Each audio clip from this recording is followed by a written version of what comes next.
Mateo capítulo 3, versículos 1 al 12. En aquellos días vino Juan el Bautista predicando en el desierto de Judea y diciendo: Arrepentíos, porque el reino de los cielos se ha acercado. Pues este es aquel de quien habló el profeta Isaías cuando dijo: Voz del que clama en el desierto, preparad el camino del Señor, enderezad sus sendas. Y Juan estaba vestido de pelo de camello y tenía un cinto de cuero alrededor de sus lomos, y su comida era langostas y miel silvestre. Y salía a él Jerusalén y toda Judea y toda la provincia de alrededor del Jordán, y eran bautizados por él en el Jordán, confesando sus pecados. Al ver él que muchos de los fariseos y de los saduceos venían a su bautismo, les decía: Generación de víboras, ¿quién os enseñó a huir de la ira venidera? Haced pues frutos dignos de arrepentimiento, y no penséis decir dentro de vosotros mismos: A Abraham tenemos por padre, porque yo os digo que Dios puede levantar hijos a Abraham aún de estas piedras. Y ya también el hacha está puesta a la raíz de los árboles. Por tanto, todo árbol que no da buen fruto es cortado y echado en el fuego. Yo, a la verdad, os bautizo en agua para arrepentimiento, pero el que viene tras mí, cuyo calzado yo no soy digno de llevar, es más poderoso que yo. Él os bautizará en Espíritu Santo y fuego. Su aventador está en su mano, y limpiará su era, y recogerá su trigo en el granero, y quemará la paja en el fuego, que nunca se apagará. Amén. Dios añada bendiciones a la lectura de su palabra. La semana pasada decíamos que es muy importante cuando alguien va a presentarnos a otras personas la calidad de ese presentador o de ese precursor, ya sea que estemos solicitando un empleo o cuando estamos enamorados y alguien quiere hablar bien de nosotros. Qué importante es que esa persona que quiere hablar bien de nosotros tenga también cualidades especiales para que su testimonio sea fidedigno. Cuando pensamos en el Señor Jesucristo, cuando lo encontramos en los evangelios y nos damos cuenta de cómo Él es introducido al mundo, nos damos cuenta que tenía al mejor precursor, y Él es Juan el Bautista. Así que hoy día vamos a tratar de descubrir algunas verdades importantes acerca de Juan el Bautista, que creo sin duda alguna que nos van a dar algunas buenas ideas para que nosotros nos convirtamos en buenos precursores del Señor Jesucristo. Los evangelios son precisamente eso, son documentos que nos ayudan a evangelizar, a presentar la buena noticia acerca del Señor. Y qué mejor que estudiar acerca de Juan el Bautista para saber cómo presentar adecuadamente a Jesucristo. Veamos en primer lugar una presentación de quién era Juan. El versículo 1 dice: En aquellos días vino Juan el Bautista predicando en el desierto de Judea. Si miramos nosotros nuestra Biblia y terminamos el capítulo 2 de Mateo, nos vamos a dar cuenta que nos quedamos con la Sagrada Familia, con Jesús pequeñito, asentándose en Nazaret, en toda la zona de Galilea. Y luego el capítulo 3, versículo 1 dice: en aquellos días. Sin embargo, aquí hay que decir algo. Esto no ocurre cuando Jesús era un niño. Aquí han transcurrido unos 30 años después del capítulo 2, versículo 23. efectivamente, 30 años después. A esos días se refiere, a aquellos días, a los días en donde emerge Juan el Bautista y ya estamos hablando de personas adultas, tanto Juan como Jesús. Es Lucas quien nos va a dar algunos detalles menores acerca de la vida de Jesús en este periodo, en estos largos años que no tenemos información acerca de él. Lucas nos va a dar algunos pequeños pincelazos, pero Mateo salta directamente a este periodo. Eh, lo que hace en su evangelio, Mateo, es tratar de mostrar la conexión entre el nacimiento del Señor Jesucristo y el inicio de su ministerio mediante la presentación de Juan, su precursor.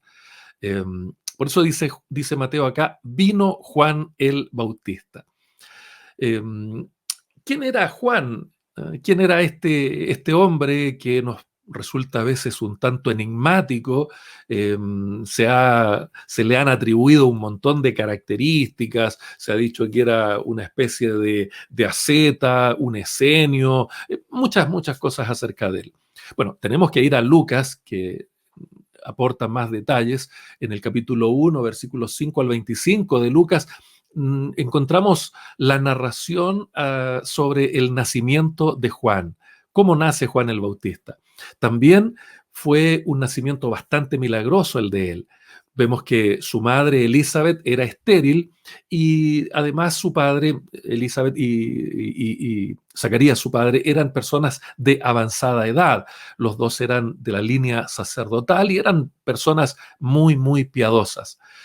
Es un ángel quien le anuncia a Zacarías, el esposo de Elizabeth, que ella tendría un hijo y que su nombre sería Juan. Lo interesante del nombre Juan es que significa Jehová es bondadoso o Jehová dio gratuitamente, un glorioso regalo de Dios. Juan es un nombre que describe lo bueno que es el Señor, lo generoso que es Dios, lo bondadoso que es Dios y la forma de gracia, ¿no? La forma generosa que Él, por pura gracia, da lo que da.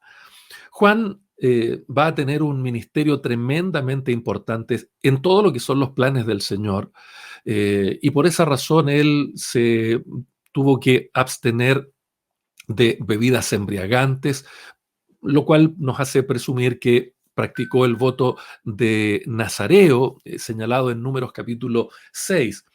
Y lo relevante de este ministerio es que Juan, desde el vientre de su madre, fue lleno del Espíritu Santo. Era un hombre tremendamente ungido. Juan era de la línea sacerdotal, pero tenía más bien el ministerio profético con la misión de hacer volver a los israelitas a Dios, como nos dice Lucas capítulo 1, versículo 16. En otras palabras, la tarea de Juan es la reconciliación de las familias en lo que es la preparación para la venida del Mesías. Todo tiene que ver con Jesucristo, todo tiene que ver con el Mesías.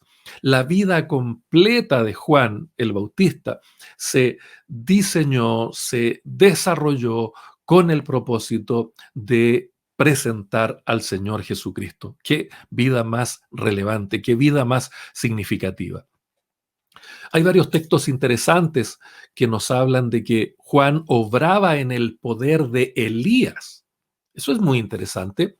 Eh, y también en cumplimiento de la profecía de Malaquías. Esta conexión es bien interesante. De hecho, el segundo libro de Reyes, capítulo 1, versículo 8, nos dice que hasta la vestimenta de Juan, es decir, él estaba vestido de pelo de camello y tenía un cinto de cuero, su comida incluso era langostas y miel silvestres. Todo esto era similar a Elías, al profeta Elías.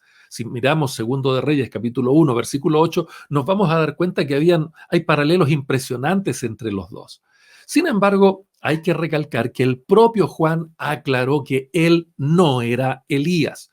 Juan lo que hace es venir a cumplir estos elementos de la tarea del profeta Elías.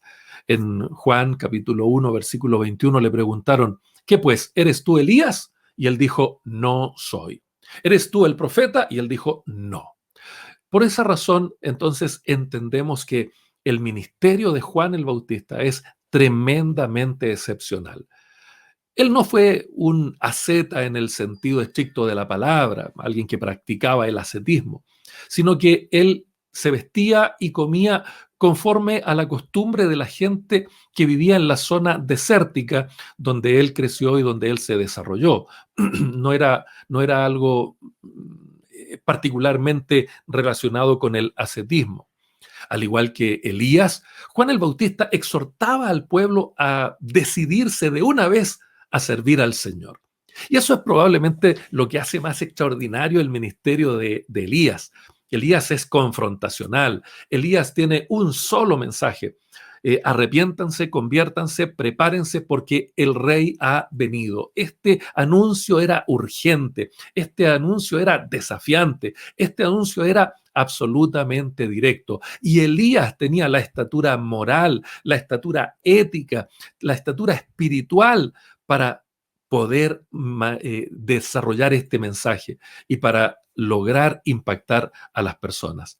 Por esa razón es que el bautismo de Juan, por eso se le llama Juan el Bautista, porque él bautizaba, su bautismo tenía que ver entonces con el arrepentimiento de los pecados de las personas.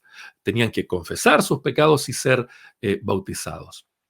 La historia posterior en la palabra del Señor nos dice que lo decapitaron por orden de Herodes Antipas a petición de su hijastra sobrina en una muy oscura situación que seguramente más adelante vamos a comentar. Si pensamos en la proyección posterior que ha tenido Juan el Bautista, cabe señalar que el efecto que Juan ha tenido en muchos lugares es enorme. Si revisamos, por ejemplo, el diccionario bíblico Lexham, nos dice que, por ejemplo, la Iglesia Ortodoxa Oriental, estamos hablando del catolicismo ortodoxo, además la Iglesia Católica, incluso el Islam, al igual que formas de misticismo islámico como los sufís, ¿cierto? El sufismo, incluso el bahá'ísmo, todos estos grupos religiosos tienen eventos anuales para conmemorar a Juan. También hay muchos retratos artísticos de Juan, incluso en nuestras tradiciones protestantes.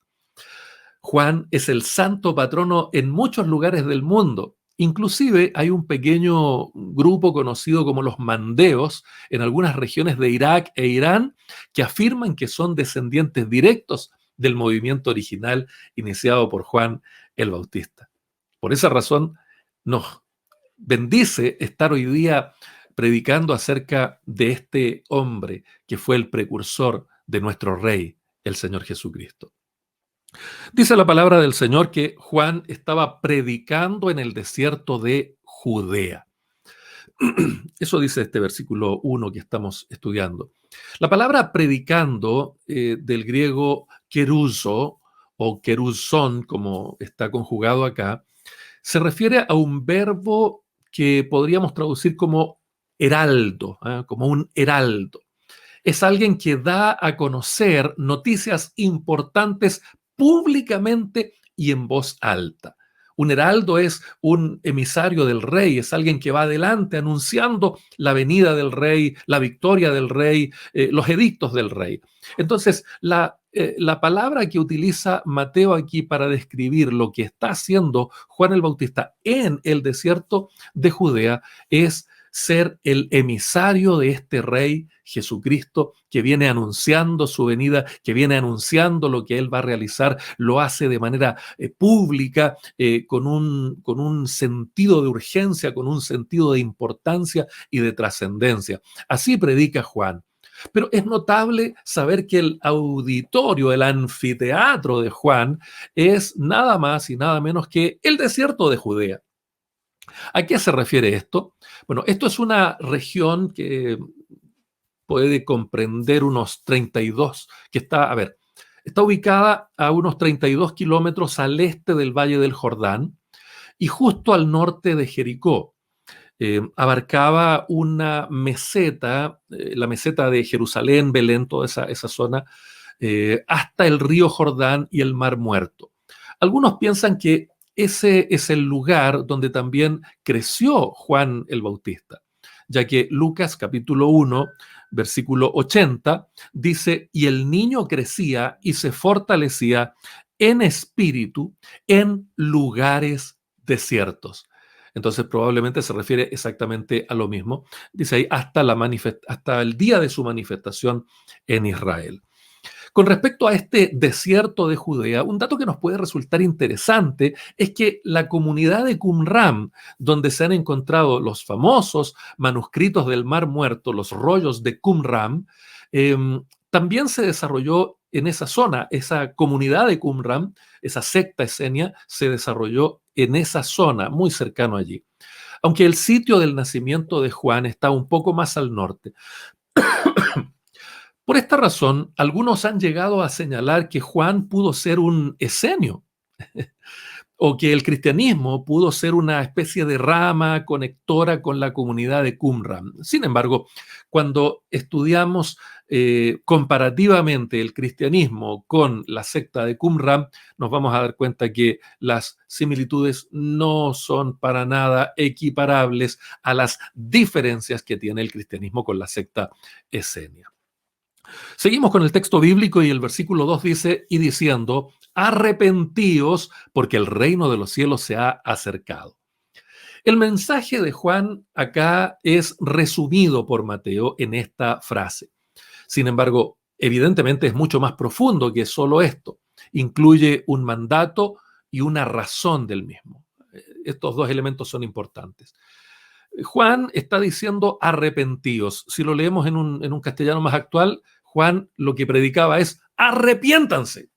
De manera muy evidente, a viva voz, de manera muy directa, muy imperativa. Arrepiéntanse. No solo por el hecho de que esta palabra arrepiéntanse es presentada aquí en el modo imperativo, al leerlo en su idioma original, es que la consideramos un mandato. Más adelante, el apóstol Pablo, predicando en Atenas, va a decir algo muy importante.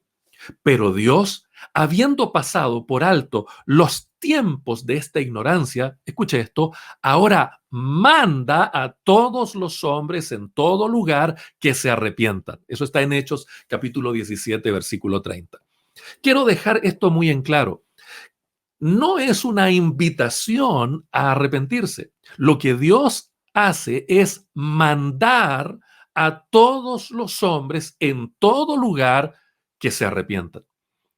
El arrepentimiento cristiano no es una opción, no es una sugerencia, es un mandato. No lo hacemos nosotros. Yo como pastor no tengo facultades para exigirle a nadie que se arrepienta. Ningún predicador tiene esa autoridad. Pero Dios, que es nuestro creador, Él es quien manda que debemos todos arrepentirnos. Vuelvo a decirlo, el arrepentimiento no es opcional, el arrepentimiento es imperativo. Entonces, lo que está haciendo Juan al decir arrepiéntanse, él no está dando la orden, él simplemente está cumpliendo como heraldo del rey este mandato de dar un mensaje que es absolutamente imperativo. Arrepiéntanse. Este es el mensaje de Juan el Bautista, este es el mensaje de Pablo, este es el mensaje de todos los verdaderos predicadores del Evangelio. No es una sugerencia, es un imperativo. Si miramos acá el texto, en el término griego que se traduce por arrepentimiento, significa un cambio de mentalidad. El arrepentimiento va acompañado, sí, de un sincero dolor del corazón a causa de la práctica de una vida opuesta o discordante con la voluntad del Señor. Por cierto que sí, por cierto que hay tristeza, hay amargura, hay compungimiento, remordimiento. Sin embargo, el arrepentimiento es mucho más que el remordimiento. El arrepentimiento es mucho más que el aspecto emotivo que experimentamos cuando sentimos la carga y la culpa de nuestros pecados. Sentir pesar por haber pecado es algo que va junto con el arrepentimiento, pero ese sentimiento, por muy profundo o por muy doloroso que sea, no es el arrepentimiento en sí. Esa pena, esa angustia, ese llanto no es el arrepentimiento. El arrepentimiento es el cambio de mente. Las emociones que acompañan al arrepentimiento son algo complementario, pero no son el arrepentimiento en sí. Déjeme darle un texto bíblico que puede ayudar a que entendamos esto. Segunda Corintios capítulo 7, versículo 10 dice que la tristeza que es según Dios produce arrepentimiento. ¿Nota usted? La tristeza en sí no es el arrepentimiento. Cuando esa tristeza Dios la está provocando, esa tristeza va a conducirnos al arrepentimiento, al cambio de mente, al cambio de actitud, al cambio de actividades. Pero la tristeza en sí, si nos quedamos solo en la tristeza, sin cambios, eso no es arrepentimiento, eso es remordimiento. La tristeza no es un cambio de mentalidad. Solo cuando esta tristeza es producida por Dios por medio de la predicación del Evangelio, entonces esta tristeza va a ser un medio eficaz para conducirnos, para empujarnos a este cambio de mentalidad que es la orden de Dios. Dios no está dando la orden de que lloremos. Dios no nos está dando la orden de que sintamos culpa. Dios no está dando la orden que nos sintamos mal. Dios está dando la orden que cambie nuestra mentalidad, que cambiemos nuestra forma de comprender las cosas. Eso es el arrepentimiento. Así que tenga cuidado con las predicaciones o con estos cultos depresivos que solo hacen sentir nostalgia, tristeza, pena, remordimiento y que después termina convirtiéndose en una especie de culto al llanto, o culto a la tristeza, o culto a la nostalgia, pero sin cambios reales de mentalidad por ausencia de la palabra del Señor. Tengamos cuidado con esos cultos en donde da lo mismo lo que se diga, lo que se ore, lo que se cante, donde da lo mismo porque lo que importa son las emociones, emocionarse hasta el paroxismo, hasta el llanto. Eso no es un culto al Señor. Un culto al Señor tiene que tener arrepentimiento, no solo remordimiento, no solo tristezas, no solo penas, no solo sentir que el peso de la culpa. Lo que necesitamos en el culto es una palabra que nos lleve al arrepentimiento, que es un cambio completo de mentalidad. Por esta razón, mis queridos hermanos y hermanas, la predicación de Juan no es una manipulación emocional para provocar una forzada autoconfesión de pecados. No, no, no, no, no, no. Lo que hace Juan es llevar a una decisión, a una determinación producida por un cambio de mentalidad, producida por el arrepentimiento. Solo el arrepentimiento, solo el cambio de mentalidad conduce a un cambio de vida. Sin arrepentimiento no hay cambio de vida. Sin arrepentimiento no hay una verdadera conversión. Este anuncio urgente que plantea Juan el Bautista para cambiar de mentalidad y así entrar en el reino, se produce gracias a la regeneración, al nuevo nacimiento que el Señor Jesucristo le explica tan magistralmente a ese religioso, político Nicodemo que siendo maestro de Israel no tenía idea lo que era nacer nuevamente, lo que era la regeneración. Si no existe este tipo de arrepentimiento motivado por la fe genuina, entonces no hay salvación. Mire lo que dice Pablo en su carta a los Efesios, capítulo 2, versículos 8 y 9. Dice, porque por gracia sois salvos por medio de la fe, y esto no de vosotros, pues es don de Dios, no por obras, para que nadie se gloríe.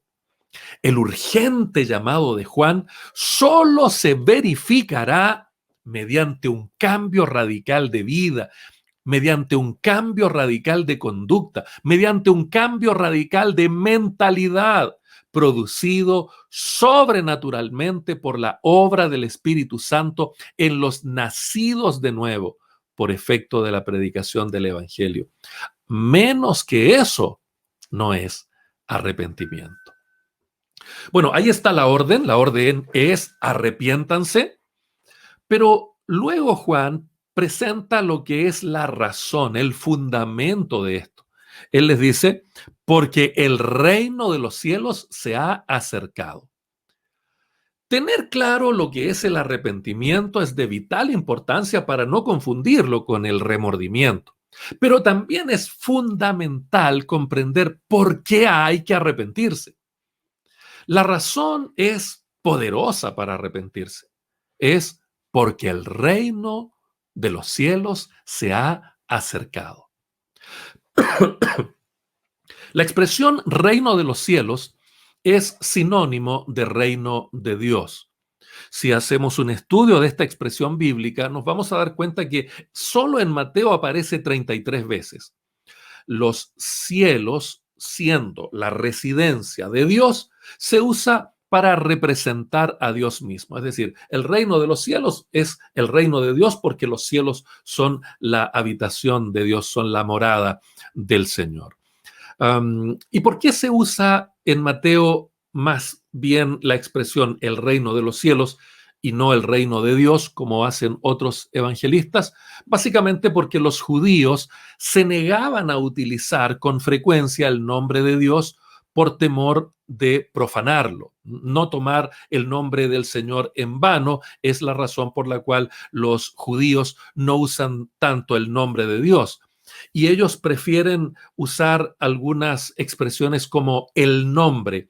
En hebreo eso es Hashem. El, Shem, nombre. Hashem. Entonces, Hashem no es un nombre de Dios, sino que es la palabra el nombre, y ellos dicen así, ellos dicen Hashem reina, el Señor reina, el nombre reina, para referirse al Señor, pero no usando su nombre con la intención de no profanarlo.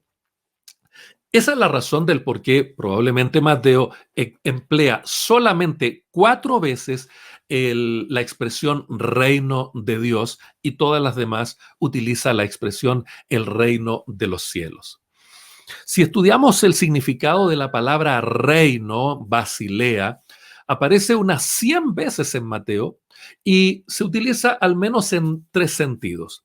En primer lugar, Mateo utiliza la expresión reino para referirse a la posesión de una autoridad real, tener el reino, poseer el reino en términos de una autoridad real.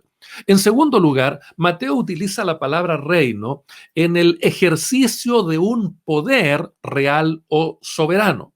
Y finalmente, lo utiliza como los súbditos o como el territorio. Ellos son el reino, las personas que constituyen un territorio sobre el cual gobierna el rey.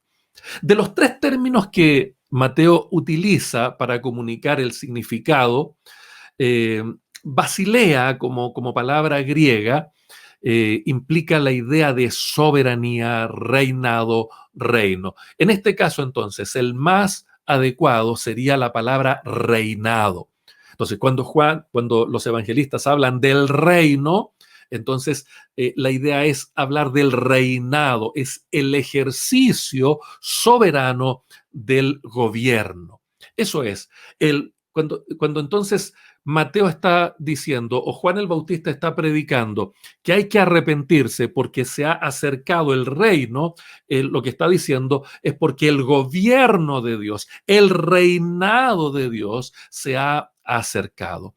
Dios es quien gobierna soberanamente en los que voluntariamente se someten a Él, en los que obedecen este mandato de arrepentirse.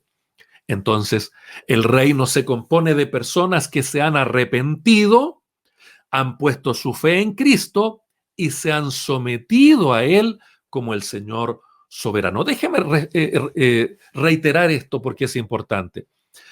Para entender entonces el reino de Dios, tenemos que entender que el reino se compone de personas que se han arrepentido, han cambiado de mentalidad, han puesto su fe en el Señor Jesucristo y se han sometido al Señor Jesucristo como Señor soberano. El reino llegó y se hizo presente en la persona del Mesías de Dios, pero también tiene su aspecto futuro en cuanto a su plenitud o culminación al fin de los siglos. Mateo también explica la razón de la predicación de Juan. Versículo 3 dice, pues este es aquel de quien habló el profeta Isaías cuando dijo, voz que clama en el desierto, preparad el camino del Señor, enderezad sus sendas. Esta profecía de Isaías, que es mencionada acá por Mateo, indica que Juan es el cumplimiento de la profecía de Isaías, capítulo 40, versículo 3. Esta profecía originalmente fue una especie de mensaje de consolación para los judíos durante el cautiverio babilonio, en donde el Señor les animaba porque volverían a Judea bajo la dirección, bajo la protección, bajo la providencia de Dios, de Jehová el Señor. Antiguamente había pocas carreteras transitables y había muchos impedimentos para desplazarse de un lugar a otro. Por lo tanto, cuando un rey recorría su dominio, escuadras de obreros iban delante de él preparando el camino para el rey. Quitaban las piedras, llenaban los fosos y los lugares bajos se allanaban, los lugares altos y peligrosos se enderezaban, los caminos torcidos, todo para que el rey pudiera pasar sin dificultades. Todos estos preparativos tenían el propósito de hacer más seguro y placentero el camino para su rey. El camino de vuelta a Jerusalén del cautiverio babilónico sería sin duda alguna para los desterrados como preparar la carretera al gran rey de Israel. Todos los fieles deberían participar en la preparación física y material para su venida. De esta manera, Juan tendría la importante tarea, mucho más importante que el anterior proceso de retorno desde la cautividad hacia Jerusalén, mucho más que eso. Ahora Juan tenía la tarea de preparar espiritualmente al pueblo para la venida del Rey Mesías Jesucristo. Hace algunos años, mientras investigaba el movimiento llamado Evangelio de la Prosperidad, tuve la oportunidad de leer acerca de un señor, un tipo que se presentaba como el profeta de la prosperidad. Él decía que Dios lo había comisionado para llamar a la gente a no dar dinero, ofrendas, diezmos, a no darlo por amor, sino que, según él, Dios le había ordenado anunciar que ahora había que dar esperando algo a cambio. No por amor, sino por ambición. Ese tipo de ideas son terriblemente populares porque no implican arrepentimiento, no implican un cambio de mentalidad. Este tipo de evangelios, este tipo de prédicas, son precisamente lo que no se debe hacer. Son prédicas que exacerban los mismos deseos pecaminosos de la avaricia, la ostentación y muchas otras cosas. Si vamos a ser verdaderos evangelistas, si vamos a ser verdaderos heraldos del rey, tenemos que evangelizar como heraldos genuinos. Tenemos que predicar un evangelio genuinamente bíblico. Tenemos que tener un testimonio genuinamente respaldado por Dios. Y tenemos que comunicar un mensaje bíblico que guíe a un genuino arrepentimiento. Nuestra razón para predicar debe ser la misma que tenía Juan, la inminencia del retorno del Rey. El reino de Dios se ha acercado, el reino de los cielos se ha acercado en la persona del Rey Jesucristo.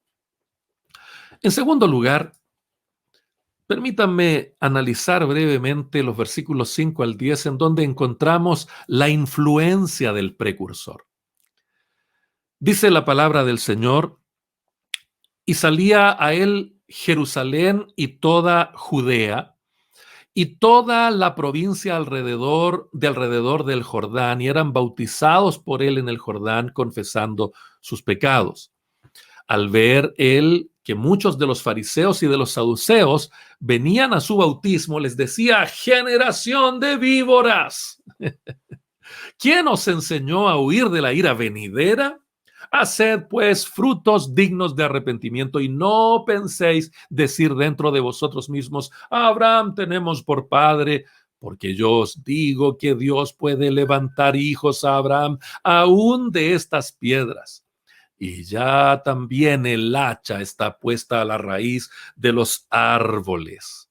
Por tanto, todo árbol que no da buen fruto es cortado y echado en el fuego. Aleluya. Podemos decir algo muy cierto acá. Un precursor genuino tendrá resultados genuinos. Mire lo que dice el 5. Salía a él, es decir, ¿qué personas llegaron? Recuerde que dejamos a Juan predicando en el desierto de Judea, una zona desértica. Pero venían hasta él personas de Jerusalén, de toda la región de Judea y de toda la provincia alrededor del Jordán. Esto era muchas personas. Y Juan los bautizaba cuando ellos confesaban sus pecados. A ver, ubiquémonos un poco en la geografía. La gente de Jerusalén estaba situada a unos 800 metros sobre el nivel del mar. Vale decir, para que las personas de Jerusalén acudieran a donde estaba predicando Juan, tenían que descender unos 140 metros hasta el río Jordán, que todavía está a unos 450 metros más abajo, donde fluye el Mar Muerto. Note usted que tenían que darse una gran caminata. Juan probablemente pudo haber estado bautizando a unos 7 kilómetros río arriba. La ansiedad de la gente al acudir a escuchar al profeta queda demostrada por su disposición a ascender por el extenso y áspero camino a Jericó. Juan bautizaba solo a los que llegaban confesando sus pecados. Aquí el griego nos da a entender declarando sus pecados. Exomologumenoi, esa es la palabra allí. Es decir, exteriorizaban, verbalizaban, daban una confesión verbal de sus pecados. Qué impresionante es esto. Juan no bautizaba a cualquiera. Juan no bautizaba a alguien que le decía: sí, mire, yo ya le confesé en privado mis pecados al Señor. No. A esos no los bautizaba.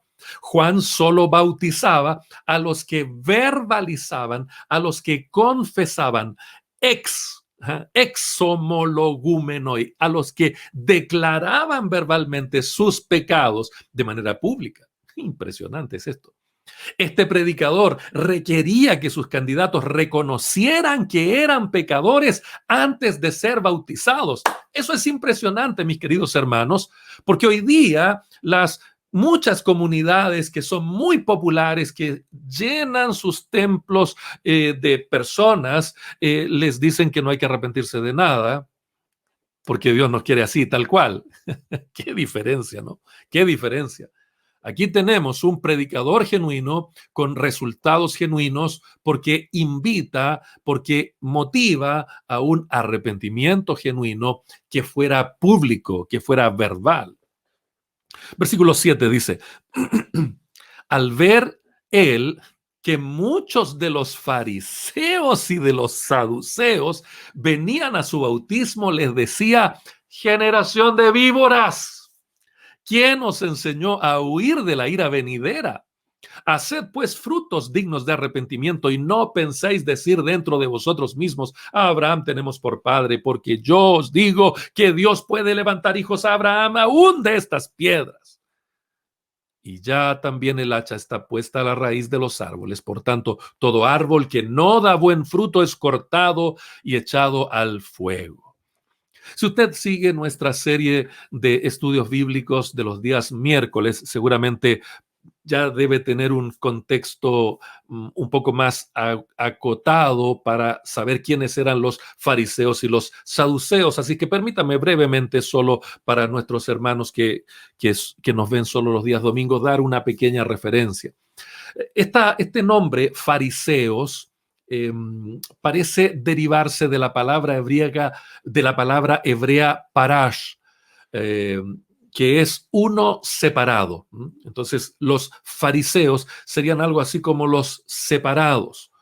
Otros creen que separados en el sentido de pureza, ¿no? De pureza ritual.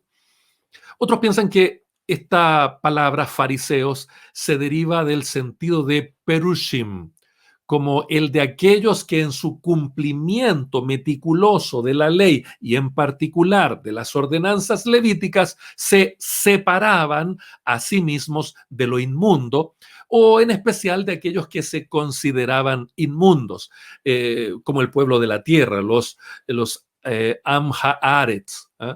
El pueblo de la tierra. ¿De dónde provienen los fariseos?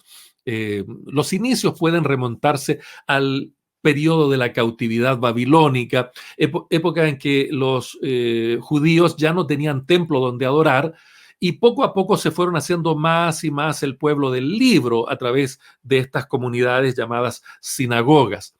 La ley de Moisés se convirtió en el centro de la vida religiosa de aquellas personas y su estudio y enseñanza llegaron a ser la principal tarea de los líderes religiosos. Usted puede encontrar un pasaje paralelo en Nehemías, capítulo 8, versículos 1 al 8, para entender un poquito esta dinámica.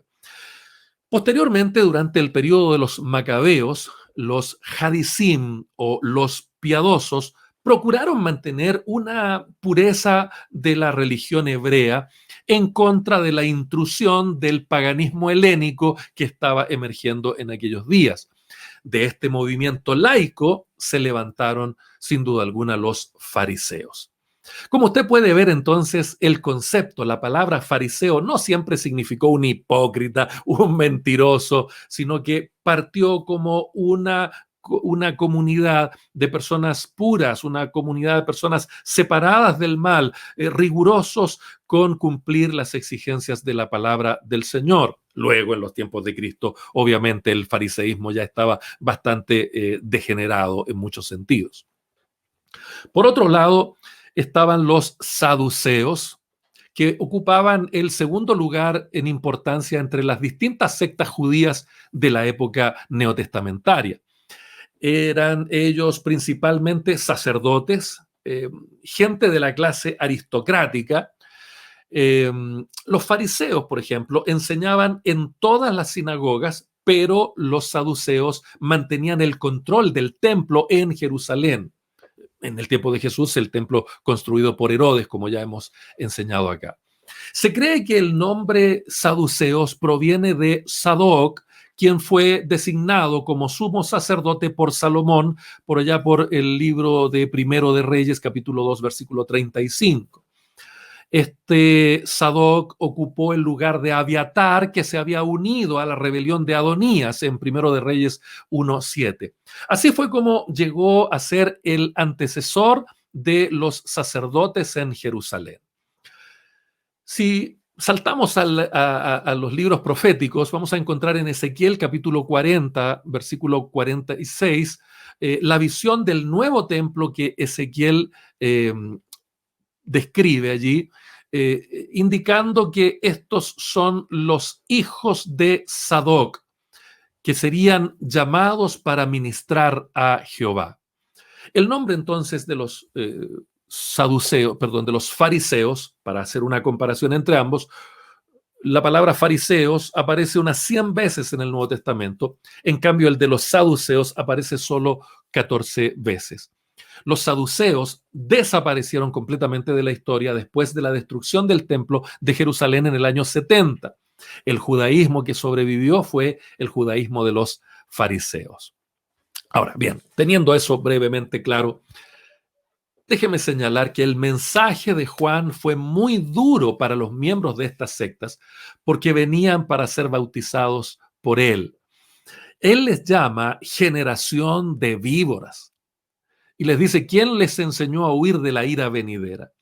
Juan conocía muy bien las víboras en el desierto. Tengo una cita acá de William Hendrickson, eh, que al parecer estuvo allí en ese lugar, conoce la zona del desierto de Judea, contemporáneo por supuesto, no en los tiempos de Juan el Bautista, pero él hace una descripción muy interesante, dice Hendrickson en su viaje por el desierto de Judea, dice, hablando sobre las víboras, dice, aunque eran pequeñas, eran muy engañosas. A veces era posible confundirlas con ramas secas. Sin embargo, de repente atacaban y mordían. Por lo tanto, la comparación que hace Juan con las víboras y los fariseos y saduceos era una comparación bastante válida. La ira de Dios es inminente. La expresión que se utiliza ahí es el verbo presente activo venidera, meluces. Es decir, la ira venidera es la ira que está viniendo. ¿Quién les enseñó a huir de la ira que ya está viniendo, que está en un presente activo acá? Es fuerte la expresión que Juan usa en contra de los fariseos y saduceos. Pero ¿dónde radica esta molestia de Juan? ¿Dónde radica esta confrontación? Verso 8, escuche esto. Él les dice, haced pues frutos dignos de arrepentimiento.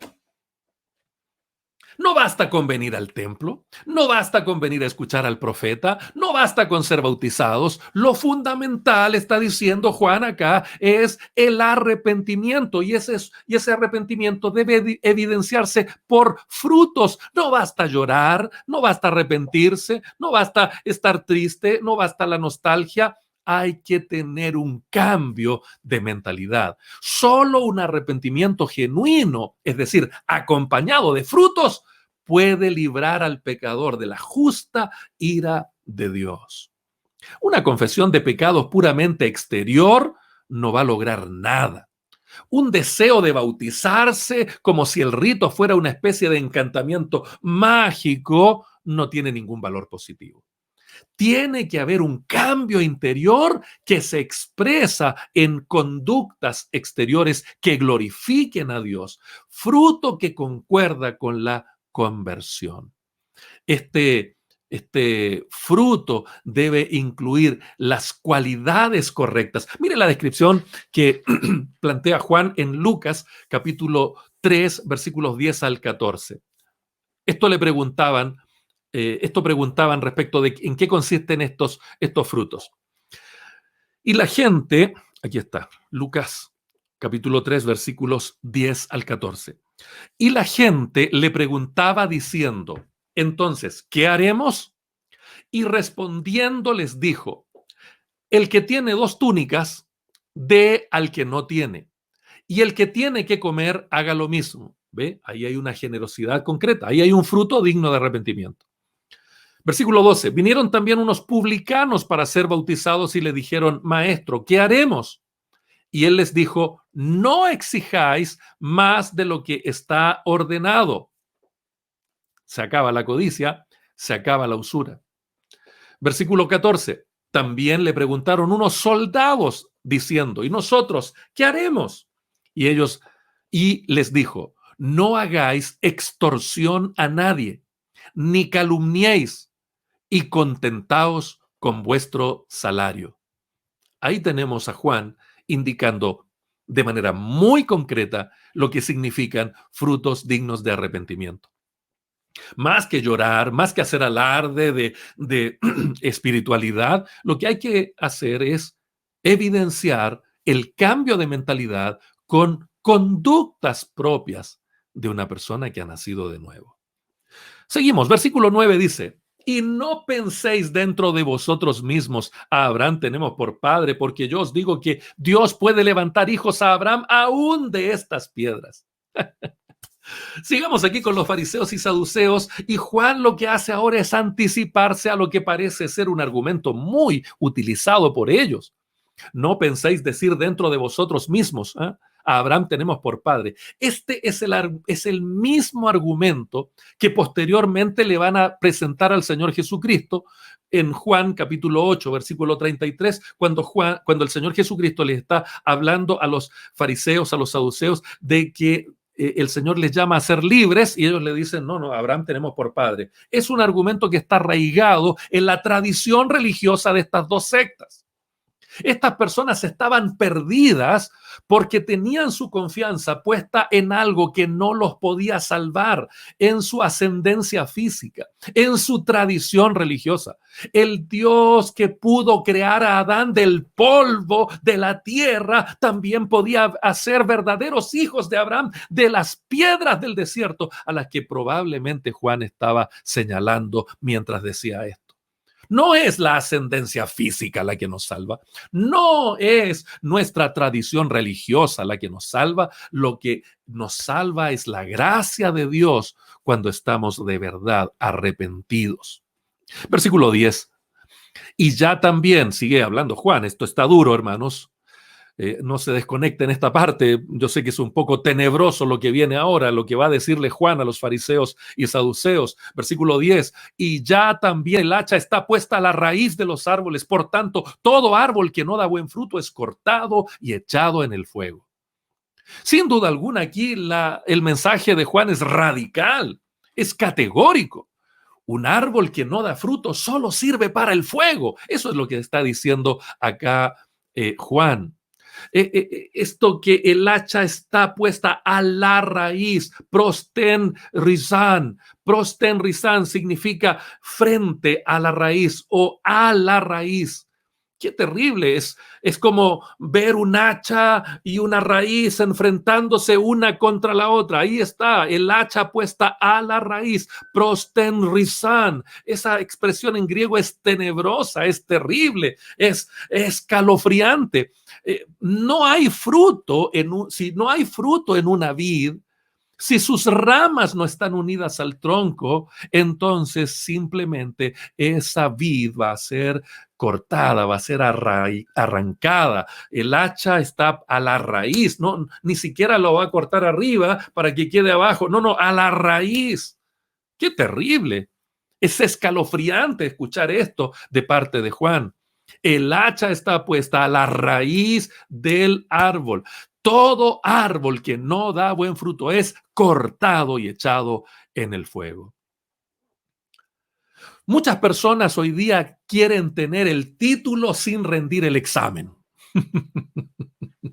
Estoy hablando como profesor, disculpe. Pero el examen es la evidencia de que la persona está habilitada para hacer lo que el diploma dice que es. No podemos pretender tener un título sin haber rendido los exámenes, sin haber hecho las tareas, porque las tareas, los exámenes son las evidencias de que una persona es lo que el diploma dice que es. Así también hay personas que quieren ser cristianos sin mostrar frutos de arrepentimiento. Quieren tener los beneficios de un cristiano sin mostrar los frutos reales y concretos de su arrepentimiento. Quieren ser llamados hijos de Dios viviendo como personas que no son de la familia de Dios. Los frutos son la evidencia de que hay una genuina conversión. A veces predicar, al predicar, al proclamar esta verdad del arrepentimiento, la gente considera que esto es duro, que es impopular, que es extremista, pero Dios lo considera amor. Alguien dice, no, hay gente que predica como Juan el Bautista, puro juicio, puro fuego. ¡Ey, momento! Fue Dios el que le dijo a Zacarías a través del ángel que a Juan le pusiera el generoso regalo de Dios. Juan no es un extremista, no es un tipo desquiciado, no es un legalista. Realmente hay que tener mucho amor por una persona que está en pecado para decirle que está en pecado. Hay que amar mucho a esa persona. Lo más común es que cuando estás en pecado, las personas te digan, sí, así nomás, el Señor te ama igual, dale nomás, no, no, sí, ¿cómo no te va a perdonar el Señor? Y etcétera, etcétera. Eso no es amor, eso es hipocresía. Eso hacen las personas que no quieren indisponerse contigo. Están viendo que estás actuando mal, que te estás comportando de manera incorrecta, estás siendo deshonesto, has hecho algo indebido y no te dicen nada. Esa gente que no te dice nada no te ama. Pero hace falta un glorioso regalo de Dios, un glorioso y generoso regalo de Dios para que exista un Juan el Bautista lleno de amor que confronte tu pecado, independiente de las consecuencias. A Juan lo mataron por hacer esto, pero hay que tener mucho amor para decirle a alguien que está en pecado que necesita arrepentirse. Si esta palabra estás considerando la dura, déjame decirte que hace falta mucho amor para haber dejado en el libro de Dios este mensaje para que podamos tener frutos dignos de arrepentimiento. Déjeme terminar con esto. La última parte del pasaje nos habla acerca de la misión del precursor, la misión de Juan el Bautista. Versículos 11 y 12 dice, yo a la verdad os bautizo en agua para arrepentimiento, pero el que viene tras mí, cuyo calzado yo no soy digno de llevar, qué hermoso es esto, es más poderoso que yo, él os bautizará en Espíritu Santo y fuego. Su aventador está en su mano y limpiará su era y recogerá su trigo en el granero y quemará la paja en el fuego que nunca se apagará. Aquí en esta misión descrita vemos que Juan hace su gran anuncio. El que viene tras mí. Oh, gloria a Dios. Cómo me bendice predicar acerca de Juan. Dice cosas impresionantes este predicador. Él dice, cuyo calzado yo no soy digno de llevar, es más poderoso que yo. Mira estas dos verdades, solo mira estas dos verdades y date cuenta cómo predica Juan. Yo no soy digno de llevarle sus zapatos como lo haría un esclavo. No soy digno de ser considerado un esclavo de Jesús. ¿Por qué? Porque Él es más poderoso que yo. La humildad de Juan el Bautista, la humildad del predicador, la humildad del precursor del Mesías es una lección para todos los que predicamos el Evangelio. Se refiere a sí mismo en su relación con Jesucristo con el lenguaje de un esclavo de la más baja condición. Yo no soy digno. Y para ahuyentar toda duda entre los que quieren atribuirle a él el título de Mesías, él dice, él es más poderoso que yo. Lo cual no solo es una frase de buena crianza, sino una verdad que procede a demostrar. Él no solo dice, no, si él es mejor que yo. No, no, no. Él lo dice y lo afirma con convicción. Él es más poderoso que yo y va a darnos ahora la razón. Él os bautizará en Espíritu Santo y fuego. Para anunciar al Mesías, Juan habla de dos bautismos. El bautismo de Juan era un bautismo en agua, representando la limpieza interior efectuada en el arrepentimiento. Eso significa ese bautismo. En cambio, el bautismo que Jesucristo iba a efectuar era en el Espíritu Santo y fuego, y eso significaba la regeneración, la creación de una vida nueva. Juan y Jesús bautizaban a los candidatos en medio de un elemento, Juan en agua, Jesús en el Espíritu Santo. ¿Qué nivel de profundidad tiene este bautismo de fuego? William Hendrickson nos aclara lo siguiente. Él dice, la mención del fuego armoniza con su aplicación a Pentecostés, cuando aparecieron lenguas repartidas como de fuego que se posaron sobre cada uno, en Hechos capítulo 2, versículo 3. La llama, dice Hendriksen, ilumina, el fuego purifica, el Espíritu Santo hace ambas cosas. Sin embargo, parecería por el contexto antes y después y por la profecía de Joel respecto de Pentecostés, Joel capítulo 2, versículo 30, considerada en su contexto que el cumplimiento final de las palabras del Bautista espera hasta la segunda venida gloriosa de Cristo para purificar la tierra con fuego. ¿Por qué Juan es tan enfático en una verdadera conversión entonces? ¿Por qué insiste tanto en un arrepentimiento genuino que pueda probarse mediante frutos dignos? La última declaración es tremenda. Dice el versículo 12, su aventador está en su mano y limpiará su era y recogerá el trigo en el granero y quemará la paja en el fuego que nunca se apagará. Una vez más, acudo al conocimiento de Hendriksen y cómo él habla acerca de la tierra de Palestina para ilustrar esta gran verdad.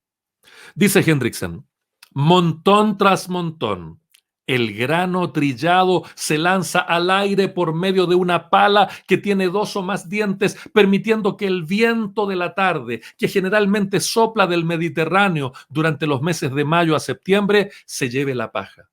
El grano más pesado que la paja cae verticalmente en la era. Así se apartan el grano y la paja. La avienta no termina hasta que quede completamente limpia la era. Así también Cristo limpiará completamente su era, es decir, el lugar donde ejecutará el juicio de su segunda venida. Nadie evitará ser detectado por la pala del Señor. El aventador está en su mano.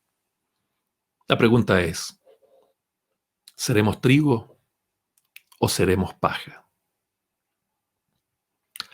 Estamos viviendo tiempos complejos, mis amados hermanos y hermanas.